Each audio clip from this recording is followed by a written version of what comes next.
Like, yeah, you hit the notes. Yeah, seriously. I get this. This will have to be the last question because I'm not trying to keep you here till the end of time. But I have to know because you specifically said something about it. So when you commented on our YouTube, which is in case anyone's curious how this all started, you mentioned that the social conflict part of the game is something sort of easily misunderstood with the system. And me and Isaiah, I distinctly remember having an argument about like how it's supposed to work, and we didn't really come to any kind of conclusion because I kind of looked at it one way, he looked at it another way, Isaiah drew some inferences, so on and so forth.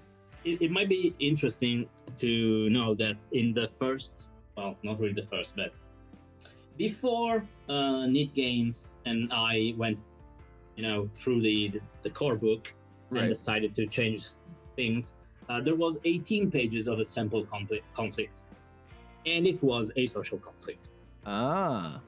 Now, those pages were replaced with the various examples of clocks and objectives, and I think those are more useful. So more valuable. Yeah, like in general, I agree with that. But I did save that document, and I have it pinned in my Discord.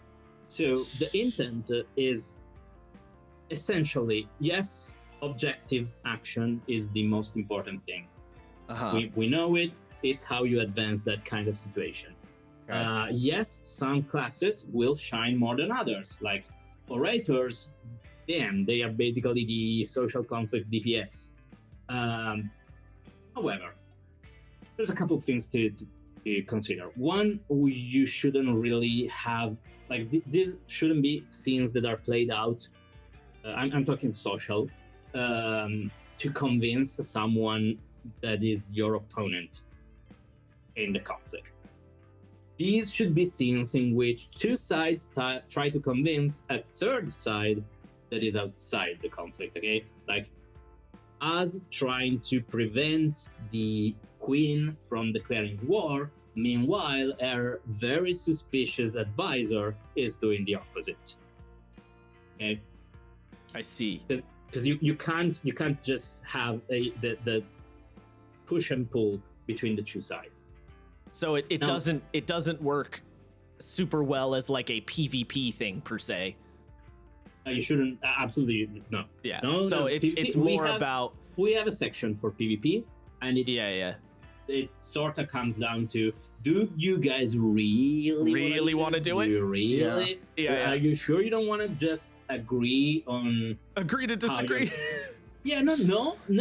It's more like if something interrupts you, and then we like resolve this in a moment where it's not just bickering, but it's life or death. When it's more cool, I guess. I mean, I'm always someone who says, at the table, I think PvP in you have to put massive quotations at PvP.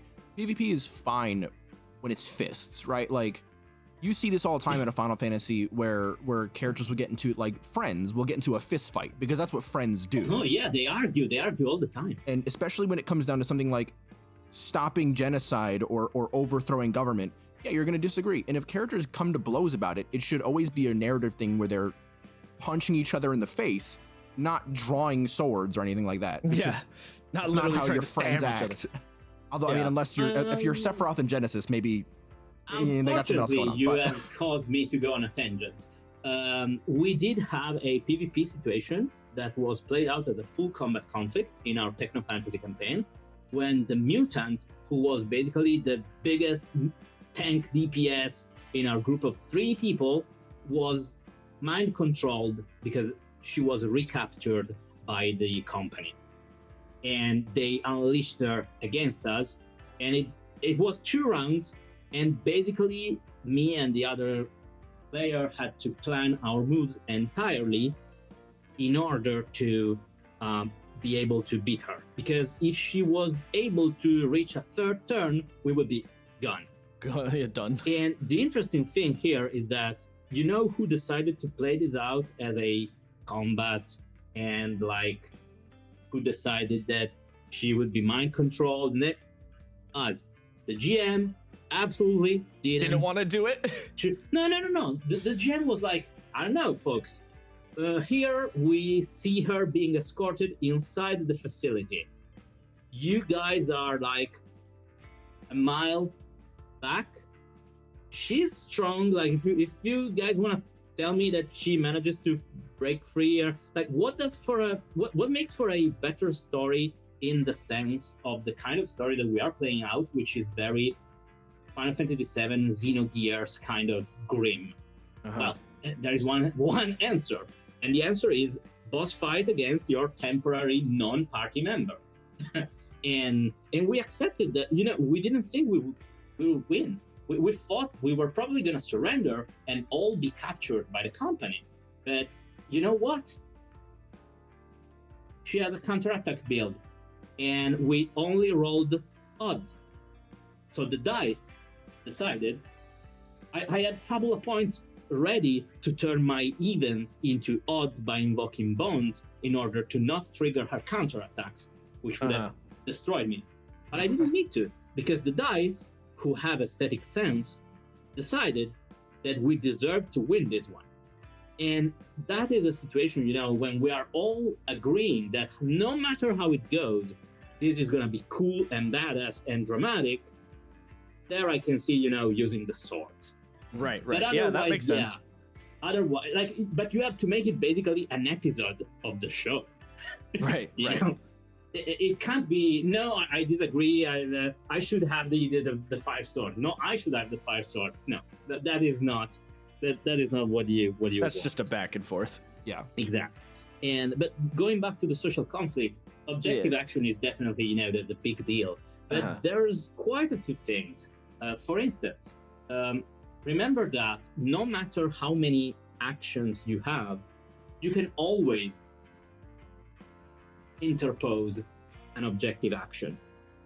So a single enemy, even with one turn, who has a very high willpower and insight, is a veritable wall for a group of characters that are trying to advance their objectives. Not to mention, we can have unique enemy abilities for conflicts. The quick assembly method in the bestiary is actually gonna showcase a few. I'm gonna give you my favorite one, which is spend 1 ultima point to take the filled sections of one clock and the filled sections of another clock and swap them. Oh, nice. That's a fun one. Yeah, that's awesome. And our clock is 8 out of 10. His clock is 4 out of 8. Now his clock is complete and we are good. And obviously this costs 1 ultima point because it's just a little bit of a dirty move, Yeah. But the idea is some enemies might also, when they hinder you, they might hinder 2 people at once. On enemies, you can do a lot, okay? Because enemies are really freeform. So it is a little bit cheap to talk about them because they are just very, very vague. The GM can always kind of make an enemy profile specifically to be cool in this kind of instance. What can players do? Well, again, the hinder action is very much undervalued because difficulty 10 to inflict a status effect is not bad at all. Especially in social conflicts.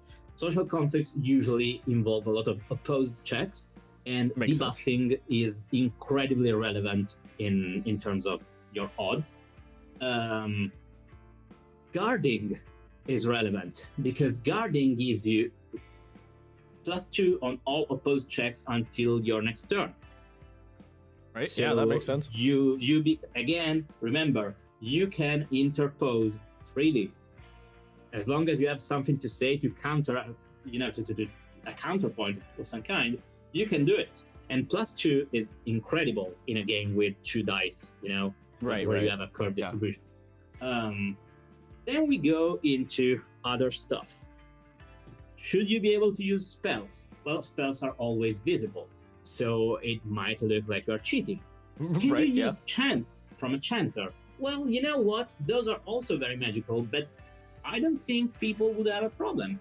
Can you plant a little plant as a floralist and just tend to your bonsai as it restores the NP of your orator? Maybe yes.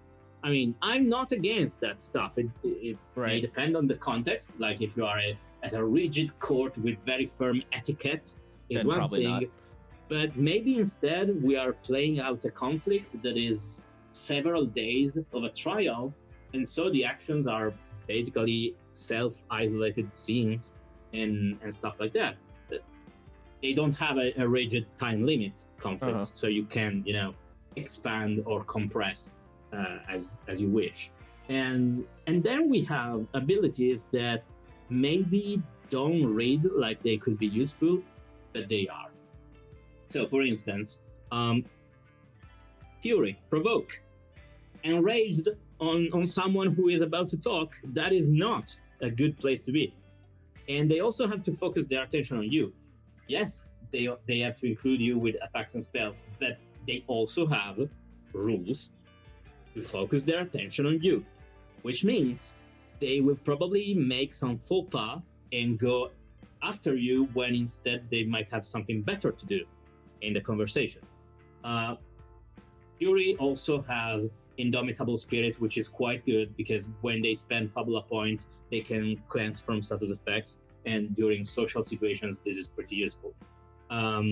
Wayfarer, maybe not during the situation, but resting and being able to, use Tavern Talk to just ask, what really gets this nobleman pissed, and having an answer is a good way to handle it. Rogue is actually disgusting in social conflicts because high speed allows them to make an objective action preemptively before the conflict has even begun. So you could, and it gets a bonus equal to your skill level in high speed. So you could really make an opening,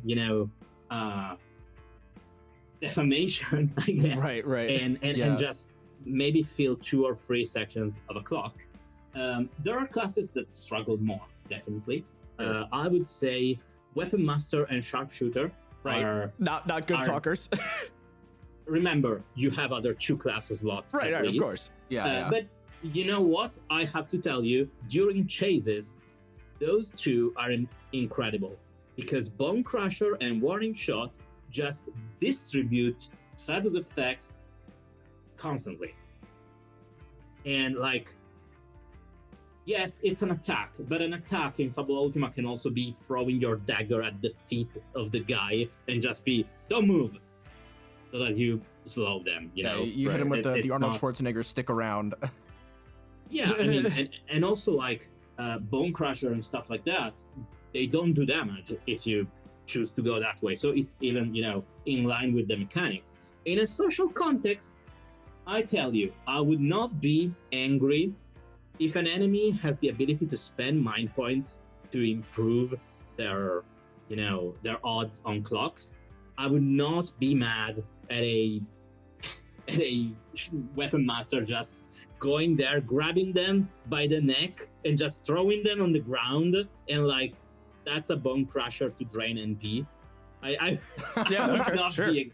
Obviously, it's still fiction. So maybe if this goes badly, you could be just thrown out of the room. The GM, this stuff has consequences that go just beyond merely using the action. So the GM can really adjudicate if they feel like it makes sense for a social conflict kind of thing. If the player can... Yes, my favorite take it. is not to say you cannot do it, but it's more to say, okay, but I'm gonna fill one section of this clock here. Right, okay? Yeah. It's a trade. It's a very Blades in the Dark style of doing it. Yeah. I prefer it that way. And it kind of comes down to what I was saying about the game not being tight, because you have many systems that can resolve the same event in the fiction, but depending on which system you use, you are giving that event a completely different meaning. Like Luke Skywalker and Han Solo that grab a couple stormtroopers, pim pum pam, they are down on the ground and now they have the armor. That's not a battle conflict. That is a group check. Right, okay? Yeah, of course. But now, it was a physical confrontation, no? And now I would be insincere if I didn't say 90% of the damn conflict scenes in this game are gonna be fights. Yeah, I mean, makes sense. It's JRPGs, okay? Yeah.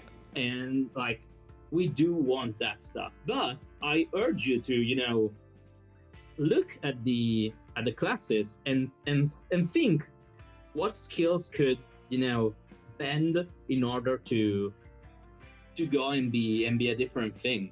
And obviously for game masters, I invite you to give enemies abilities that are like connected to non-combat, non-exclusively combat conflicts. Like the saboteur role in the bestiary, for instance, has the ability to select one of their spells or actions and make it so that no one other than the target realizes this was, you know, an offensive spell or something. So they can just flare you from the other side of the room, and for people around you, you just had, you know, just confused. Stroke. Yeah. Yeah. and like, that's obviously that's mean, but you know, sometimes it can be fun. Yeah. So a little, then a small little addendum question to the social conflict thing, because me and